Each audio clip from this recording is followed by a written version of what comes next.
నాట్యం చేసి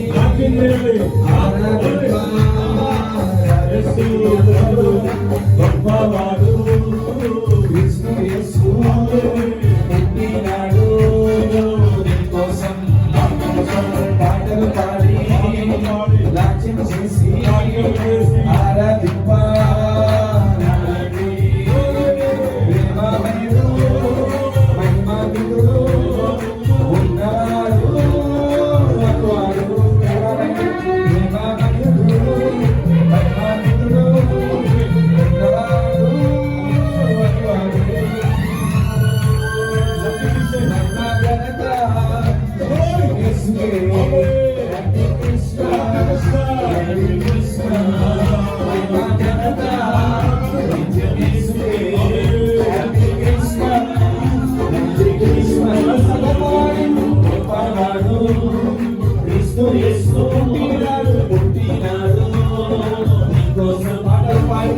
పాటలు పాడి నాట్యం చేసి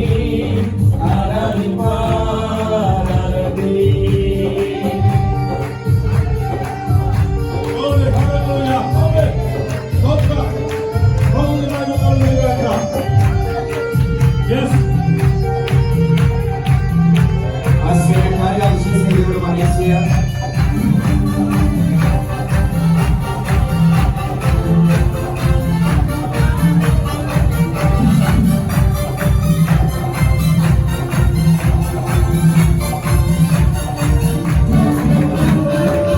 ఆశ్చర్యకార్యాలు చేసేవాడు యేసు నీ పాపజీ మార్చేవాడు యేసు. ఆశ్చర్యకార్యాలు చేసేవాడు యేసు నీ పాపజీ మార్చేవాడు యేసు. బాధలన్నీ దించేవాడు యేసు సంతోషజీ దించేవాడు యేసు నీ బాధలన్నీ దించేవాడు యేసు సంతోషజీ దించేవాడు యేసు.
ఈ సమయంలో వాక్య సందేశము కొరకు ప్రార్థన చేసుకుందాం. అలాగే చేతులు పైకి వచ్చబడి ఉండగా ప్రభా ఈ దినము ఈ క్రిస్మస్ ఆరాధనలో దైవజనులైన మాతో మాట్లాడండి. దైవజనులైన మేము కుటుంబాలతో మీ సన్నిధానంలోకి వచ్చి ఉన్నాం. మాతో మీరు మాట్లాడండి ప్రభా, మమ్మల్ని మీ వాక్యము ద్వారా బలపరచండి అని ప్రభుని అడుగుదాం. ఈ సమయంలో దైవజనులు జార్బో గారు ప్రార్థన చేస్తారు. ప్రార్థన చేసుకున్నాం. మహాపరిశుద్ధుడును ప్రేమ కలిగిన నామాన్ని బట్టి వందనాలు కృతజ్ఞతాస్తుతులు చెల్లిస్తున్నాం ప్రభువా. మీ అనాది సంకల్పంలో మమ్మల్ని మీరు జ్ఞాపకము చేసుకుని పాపముల చేతను అపరాధముల చేతను చచ్చిన మమ్ములను మా ప్రభువుని యేసు క్రీస్తు ద్వారా బ్రతికించి మమ్మల్ని అందరి నుంచి జీవానికి వారసులను చేసినటువంటి మీ గొప్ప ప్రణాళికను బట్టి వందనాలు తండ్రి. దేవా, ఈ ప్రత్యేకమైన సమయం ఉంది ప్రభువా, మా కుటుంబాలతో కలిసి మిమ్మల్ని ఆరాధించడానికి ప్రభువా ఈ స్థలంలో మీరు మాకు ఇచ్చిన ఆధిక్యత కొరకే వందనాలు. ఆశ గల ప్రాణాన్ని తృప్తి పరచగలిగిన యెహోవా మా దేవా మీకు వందనాలు. మీరు మీ వాక్కు ద్వారా మాతో మాట్లాడమని ప్రార్థన చేస్తున్నాం. మీ వాక్కు ద్వారా మమ్మల్ని సంధించమని ప్రార్థన చేస్తున్నాం. మనుషుడు కేవలం రొట్టె వలన కాదు, మీ నోటిలో వచ్చు ప్రతి మాట వలన మనుషుడు జీవిస్తాడు మా తండ్రి. మీ బలమైన మాటల చేత మమ్మల్ని బలపరచుమని మహిమ ఘనత ప్రభావాలు మీరే పొందవలసిందిగా మా ప్రభువును మీ ప్రియ కుమారుడైనటువంటి క్రీస్తు ప్రభువు యొక్క శ్రేష్టమైన ఉన్నతమైన నామమును బట్టి ఈ ప్రార్థన అడిగి వేడుకొనుచున్నాము తండ్రి. ఆమేన్.